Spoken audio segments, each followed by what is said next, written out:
प्रधानमंत्री नरेंद्र मोदी ने आज यानी रविवार 29 सितंबर को मन की बात के 114वां एपिसोड के जरिए देशवासियों को संबोधित किया। पीएम मोदी ने लगातार तीसरी बार प्रधानमंत्री बनने के बाद चौथी बार ये रेडियो शो के जरिए अपनी बात को भारतवासियों के सामने रखा।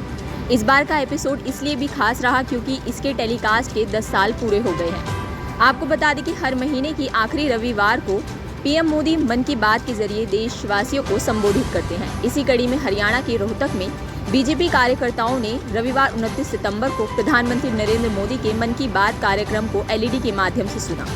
इस दौरान बीजेपी कार्यालय पर उत्तर प्रदेश के उप मुख्यमंत्री ब्रिजेश पाठक संग तमाम बीजेपी कार्यकर्ता मौजूद रहे। सभी ने पीएम मोदी के मन की बात कार्यक्रम को सुना। कार्यक्रम उपरांत उप मुख्यमंत्री ब्रिजेश पाठक ने कहा कि सभी देशवासियों को पीएम मोदी के इस कार्यक्रम को देखना व सुनना चाहिए। त्योहारों के सीजन में जो भी खरीदारी करें वो अपने स्वदेशी उत्पाद हो, जिनमें अपने हिंदुस्तान के लोगों ने पसीना बहाया है, उसको हम आगे बढ़ाने का काम करें। मैं आदरणीय प्रधानमंत्री नरेंद्र मोदी जी का इस अवसर पर बहुत बहुत आभार प्रकट करता हूँ। देश को कश्मीर से कन्याकुमारी तक जोड़ने का काम जी की मन की बात के माध्यम से होता है।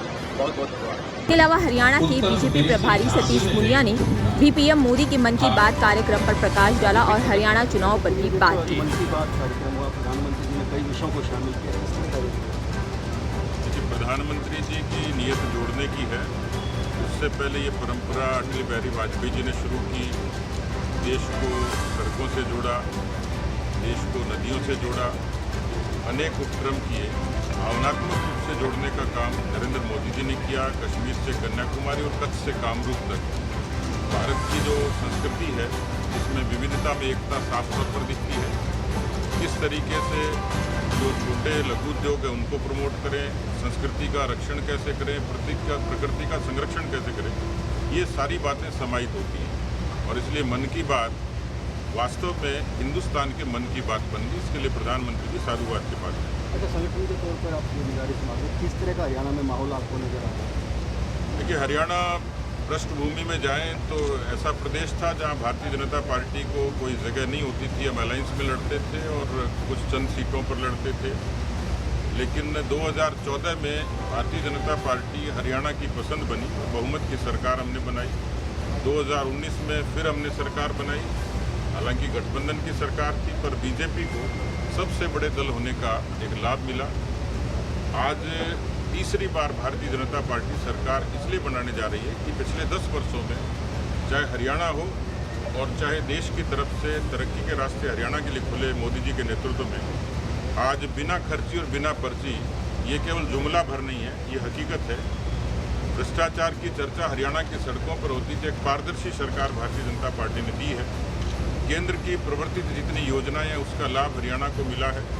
हरियाणा का आम आवाम नेशनल एजेंडे पर वोट करता है और इसलिए हमारा भरोसा है कि इस तरीके से कांग्रेस पार्टी लोकसभा में भ्रम फैलाने की कोशिश की, एक नेगेटिव नैरेटिव चलाया जो आज जाहिर सा हो गया। इसलिए मुझे लगता है कि हर वर्ग, हर तबका बीजेपी को अच्छे तरीके से मैंडेट देगा, क्योंकि हरियाणा की जनता देश के मिजाज से मेल खाती है। केंद्र में जिसकी सरकार होती है उसके प्रति उसकी एक आसक्ति होती है। मुझे लगता है कि सारी चीज़ें बीजेपी के पक्ष में।